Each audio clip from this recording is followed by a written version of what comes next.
You're listening to Stories to Create with your host, Cornell Bunting. Author, motivational speaker, and founder of Each episode.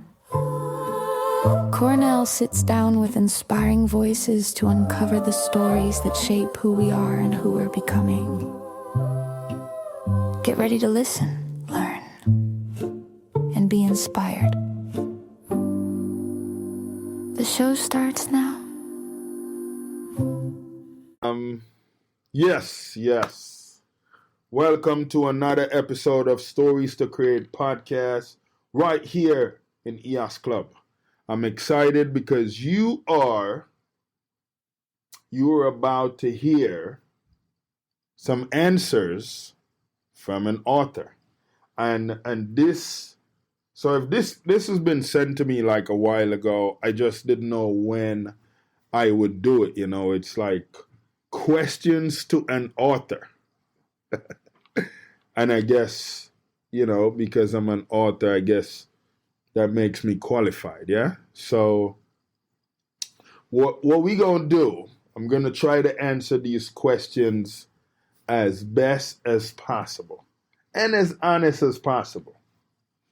I try to be as honest as I can for the most part. So the first question is, at what point did you decide to be an author, and what was your path to publication? Okay, so that's like two questions in there, so at what point did I decide I wanted to be an author? It's crazy because when I became an author, or when I decided I wanted to become an author, I was in a situation. I was in a dark place. I was in jail. I was sitting in jail, and it's like I was asking myself questions. I'm like, okay, when I get out of jail, not if, but when I get out of jail, do I want to fight with the system to try to get some of my money back that I've lost? Or do I try to pursue something that's going to help me to walk in my purpose? And so with that, I said, you know what? I was blessed with a gift. I used to write in high school. And so I could use that. And see what the world think of my writing skills. I feel, sometimes I write with humor. I try to be a little funny as well in some of my pieces that I write. And so in jail, I decided to become an author. And then my path to publication, that was very challenging, because when my first book I decided I was going to put out was Lying with No Roar. And when I first decided I was going to put that out, I still had 16 felony charges sitting on my name. So when you pull up my name, you would see like all these criminal charges come up. So no one cared to vibe with me. It was like just one of those things. And I'm like, okay, what does that look like? And I said, I'm going to just fight through it. And so, at the time, I had got a job with Applebee's, and I was working at Applebee's as a server. I'm telling you, because this is good. This gets good. Because I had child support, and I needed to clear my child support. I go to the courthouse, and the judge says, if you don't pay your child support, I'm going to take your license. And somewhere in there, she said she was going to arrest me again. I'm like, a bunch of stuff she was saying didn't make sense, but I'm like, okay. So, but I got a job as a server. I was making tip money that I could pay off my child support. So I did that. And a self-help opportunity, or a self-published opportunity, came with Author House. And I went with them to put out the book.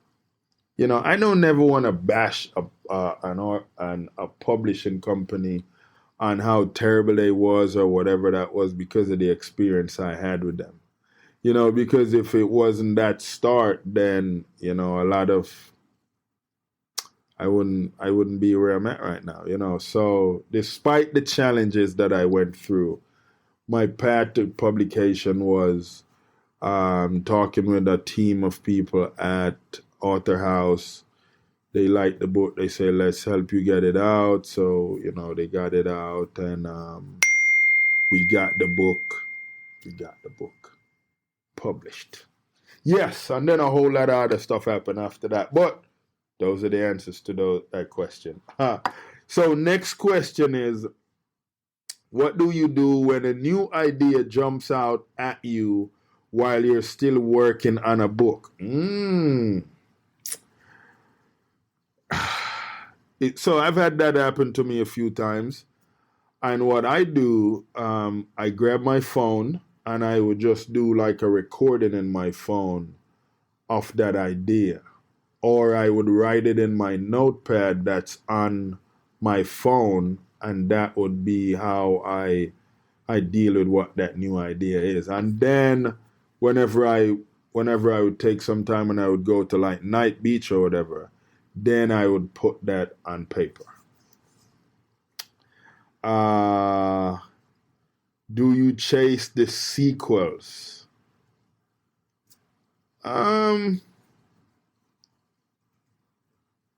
Or do you finish your current project first? So, because I do have projects that I haven't even completed yet, but I've started them. Some I've gotten to the middle, and I'm on another project. And so there's some projects that I got done, and then there's projects that I follow up on projects and stuff like that. And then, of course, definitely, sequel to stories that I've written, because I do have a few books they have follow-ups. I think I have, in the children's category of books that I've written, I have 3 children's books that they do have follow-ups to them, and then for the adult books, I want to say I have maybe 4 books that are follow-up stories. Like, because the story is so big, you can't put it in one book. And, like this novel that I'm getting ready to put out, in total, the story is over 300,000 words. So we broke it down, 100,000 per book. So that's what the next book that's coming out is going to look like. Who is your favorite character to write? Ooh, my favorite character to write, it's definitely Cornelius. It's definitely Cornelius. I mean, I do have, other characters, but yeah, I think right now it's Cornelius. You guys haven't even met him yet, but I'm telling you, I'm having fun with that sequel. So, once that drop, you guys will understand why. And then describe your writing process. Do you outline, plot, and plan, or is your writing more organic? So, I would consider myself somewhat diverse, because I do have a lot of organic writing that I do, and then there's books that I have that I've done an outline and what that outline look like. And then there's book that I have like a whiteboard that I've draw up what the plot's gonna be. And if I want to, carry out that plot, or I want to intersect that plot. So that's kind of how I do quite a bit of the books. But there's some of the books that I do an outline of, like, what the journey is going to be like in this story, like what the chapters will be, and then I can build on those chapters. So that's kind of how I do that. What are some books or author that you would recommend to readers? So I gotta tell you guys, so my first book that really kind of helped me to put things in a perspective was Rick Warren book. It was like a devotional book. A purpose driven life. I think that's what it was called, a purpose driven life. Yeah. Um there's some books. There's quite a bit of books. Um I mean, of course, which author would recommend other authors' book and don't recommend his own books, right? So, I would definitely recommend a lot of readers to go and read Escape from the Darkness book, Using Adversity to Find Purpose. That's a really good self-help book. I got to tell you, I've had individuals that have talked about all the transformation that after reading that book, have, put them in that path. So, I do have a list of authors that, that run in my circle. Like I like their work, and I've shared a lot of their work, like Gillian McAllister. I like him. You got that book called Wrong Place, Wrong Time. Jenny Han, she has a good book, The Summer I Turned Pretty. I know.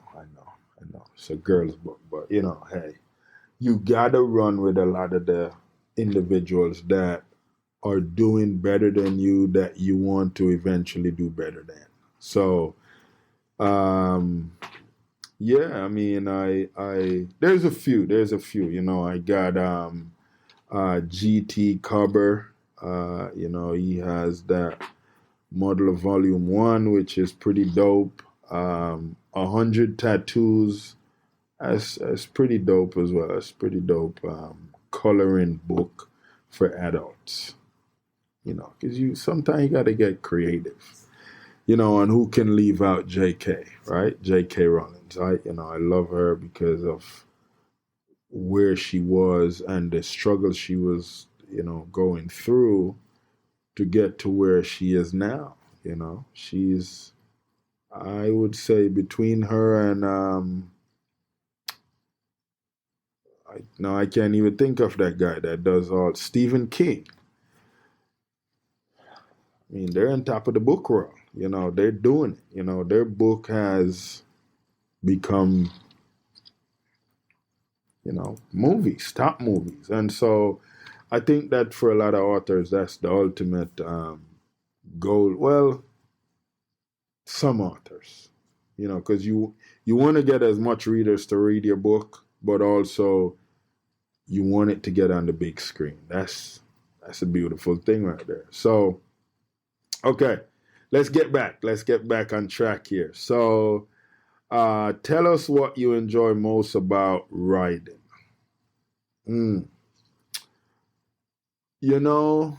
For me, what I enjoy about writing is how I can create a character, and I can make anything happen to that character.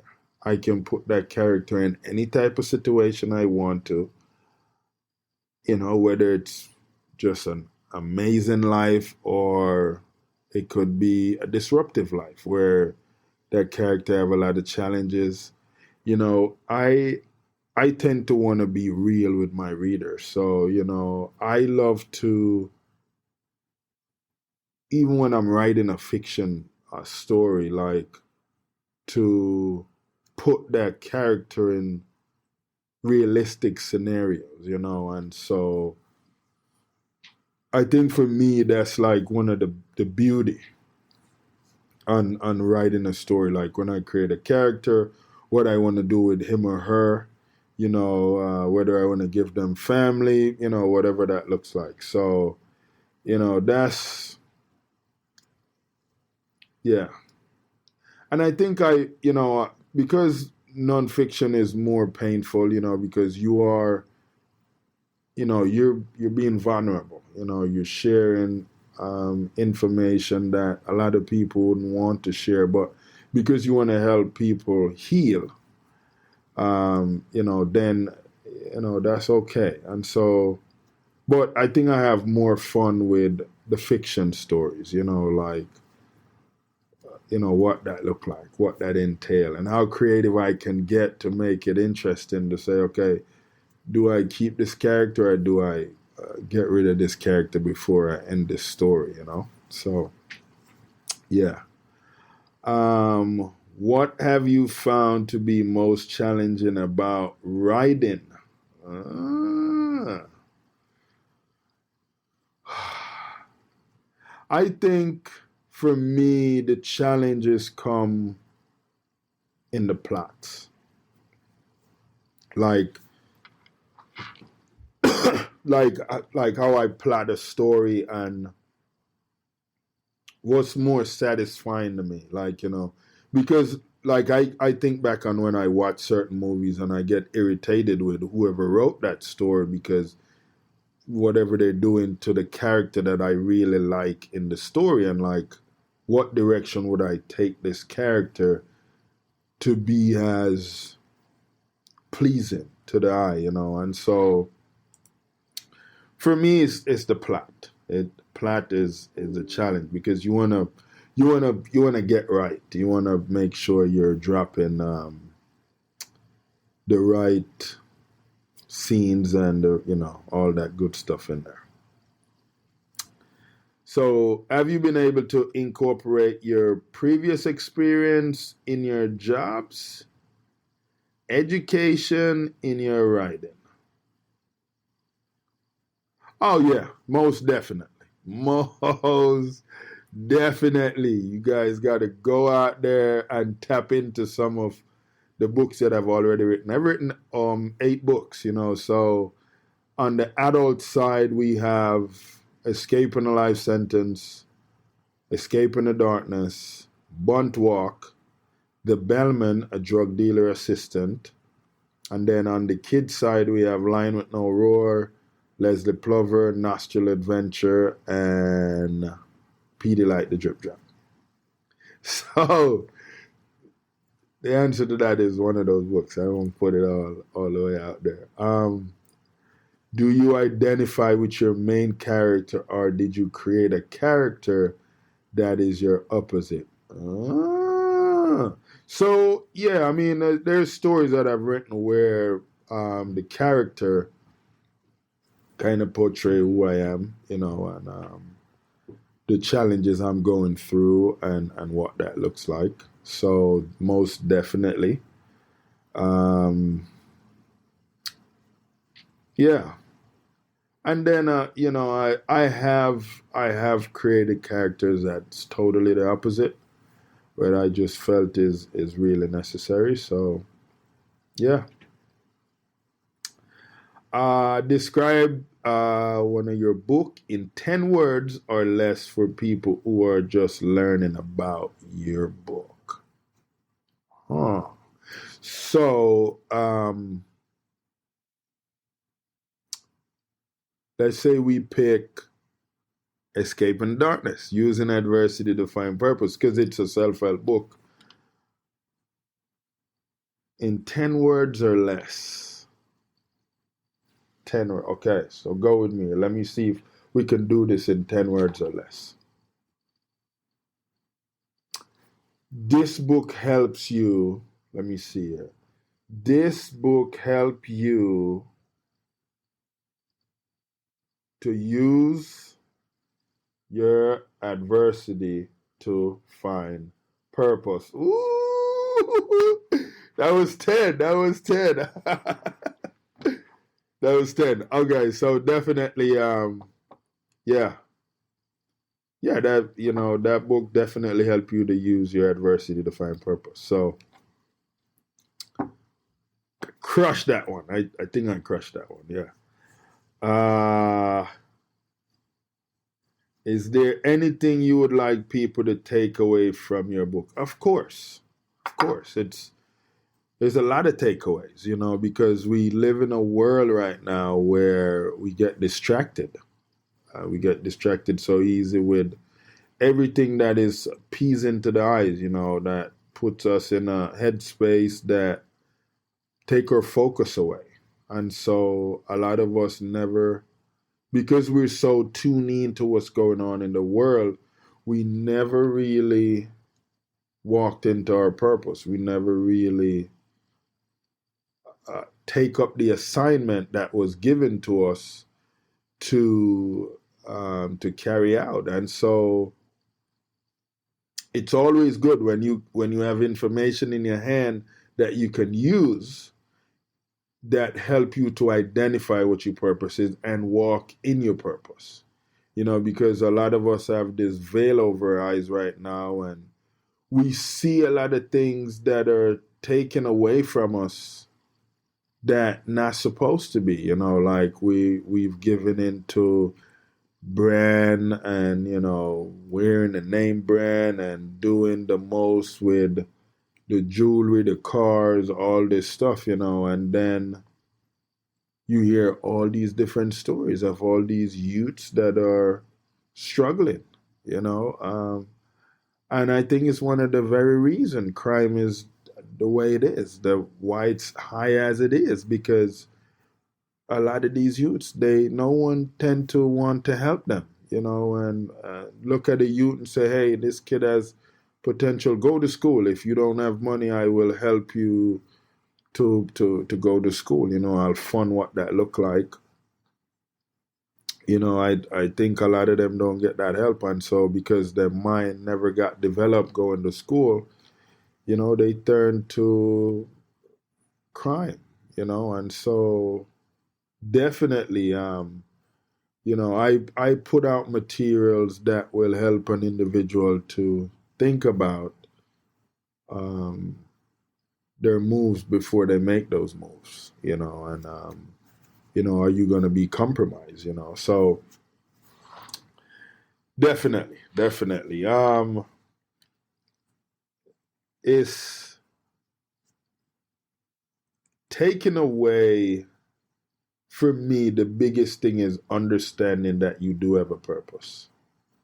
And you are here for a reason, and that reason is served when you walk into your purpose, you know. Okay. Do you have any old writing habits?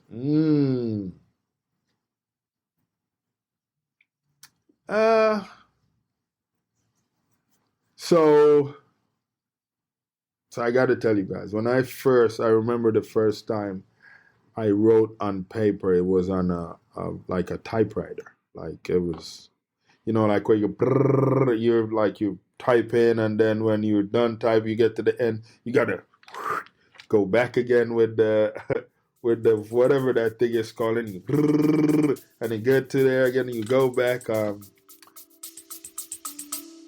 Stay with us. We'll be right back.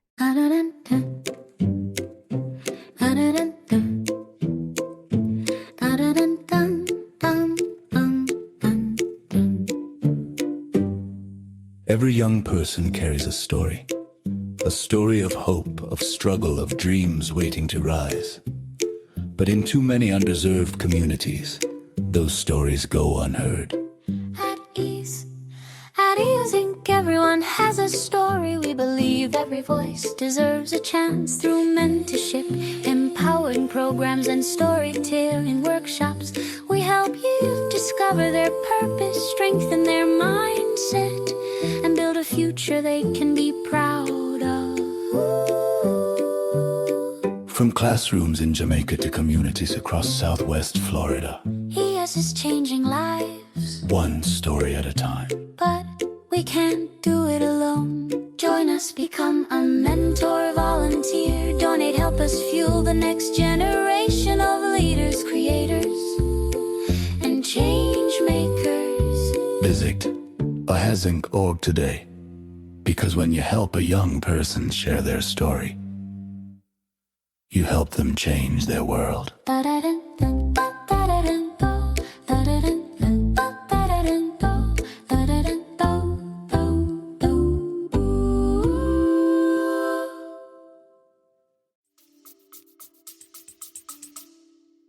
that was pretty dope. I like doing that, and I was never fast with the fingers on the keys.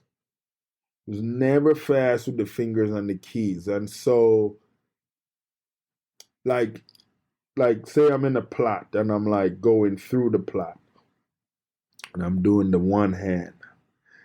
That's a habit that I still do every now and then. Like I'll be vibing with this hand over here and I'm just doing like the one hand, like just dot, dot, dot, like, just one finger where you like doing the slow motion. But now I'm kind of better now, I'm doing the two fingers. But I still like the one hand where I'm utilizing the 5 strings that are right here, What has been the toughest criticism you have received as an author? And what has been the best compliment? Okay, toughest criticism.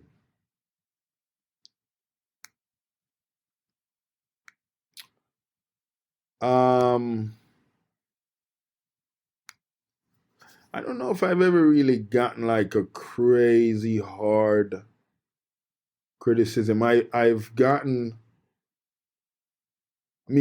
cussed out before, but that was because the person thought I was someone else. And I wouldn't sign an autograph for them, and it got weird. It was a weird situation. But yeah, I don't know if my friends don't want to hurt my. I do say though, like I did have one of my book that's out. We did put out the wrong manuscript was uploaded, and so there's a lot of typos that needed to be fixed. And I had someone that had pointed that out. But that wasn't really tough because, I take criticism well. I like when people critique me on what I'm doing, and so, because that's how I get better. So, yeah, really,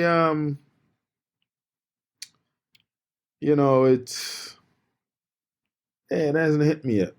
And then compliment-wise, I think it has to be that one lady that, talked to me about her daughter that was in a dark place.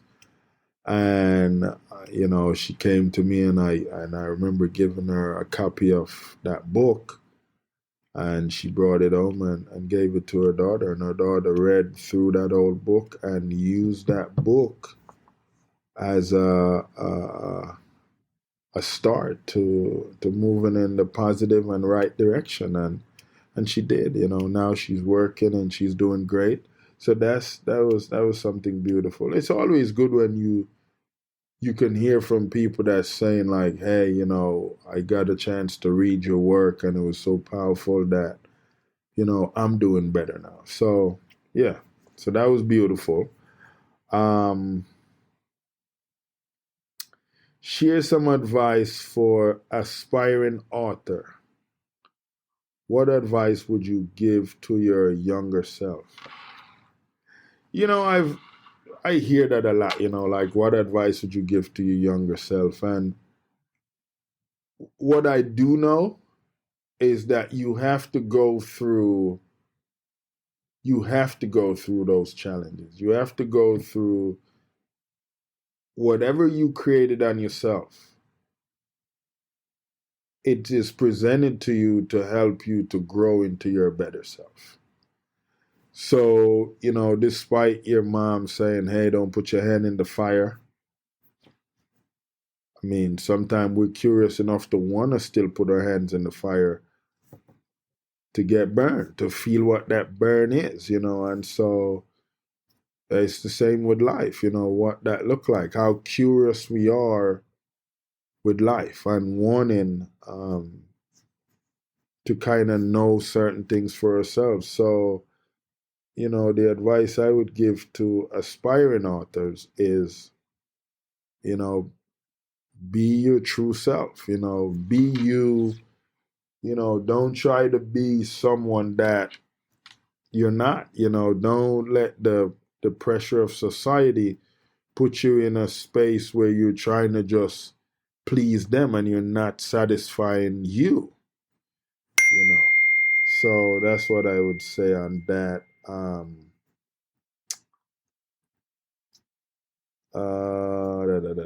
What is your favorite line from your book? Ooh, favorite line. I got a few favorite lines.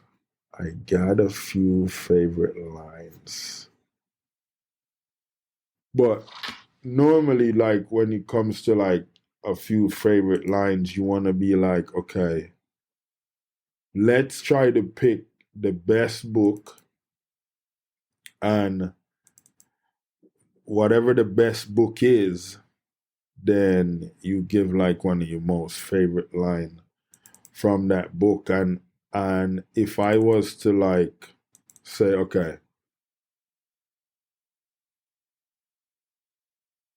I would probably go with my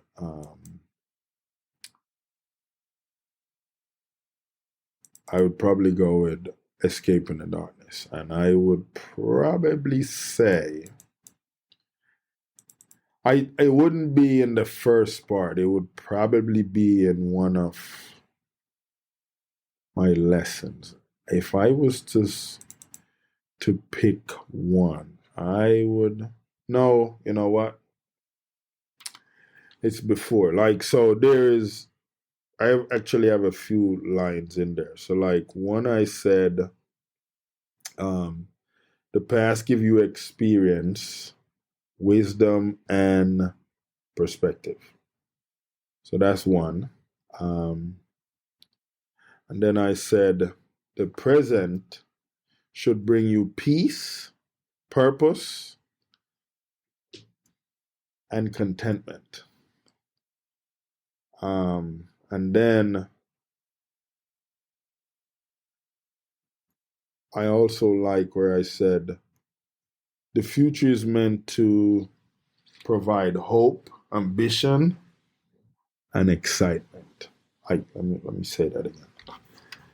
The future is meant to provide hope, ambition, and excitement.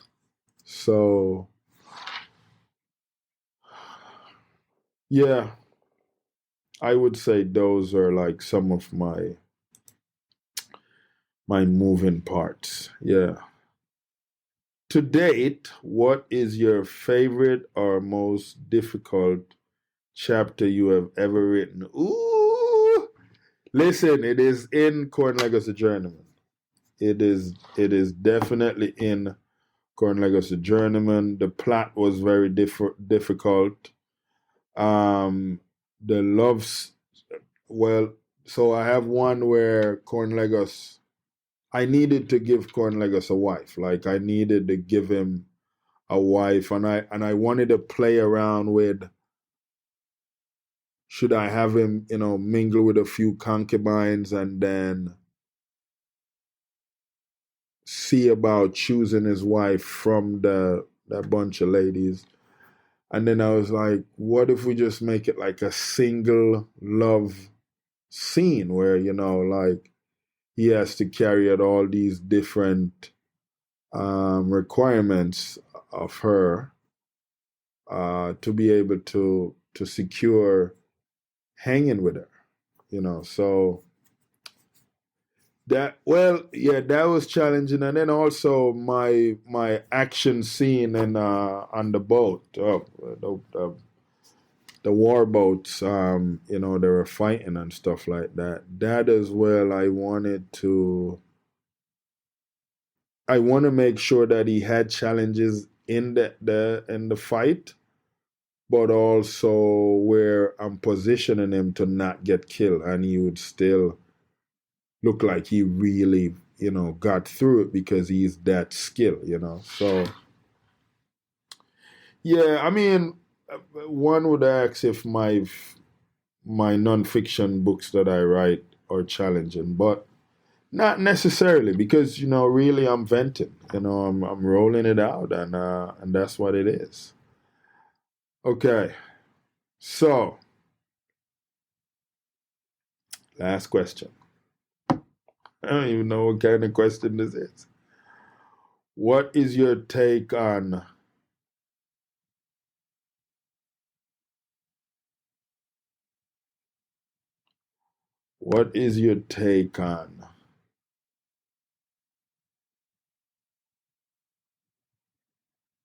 boyfriends? I don't even know what that is. I don't. Do they actually exist? Or do they set the bar for real life men impossibly high? Huh. Yeah, I don't know what book that is. So, I can't comment on that. And I think certain moving parts is just one of those things where when you be yourself, you have fun. You have fun. Have fun. Don't take nothing too seriously. And hey, smile. That's what I would say. Smile.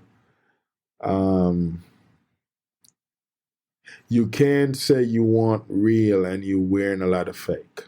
You know what I'm saying? Like, that's listening to a woman with eyelids on, lip on, butt on, wig on, saying she want a real man. That's that doesn't even make sense. Anyways, that's just my point of view. So, pretty more sure I'm in that space where I'm like, hey, it's more healthy to be real with who you are and what that look like. Because anything else, you're doing extra. So, with that being said, I want to thank you guys for tuning into the show today. We've had a few stories that was created through these questions, and I want to thank you guys that have sent that out for what that looked like. Questions to an author. And you got your boy Cornell Bunting over here that have answered those questions. Hope they met what you guys were looking to hear. And we're going to go from there. So, tap into our next week episode of Stories to Create podcast, where we'll have our next wonderful guest that will be tapping into their world and what that looked like and telling the tale. Until that time, we are out. Thanks for tuning in and downloading this episode of Stories to Create.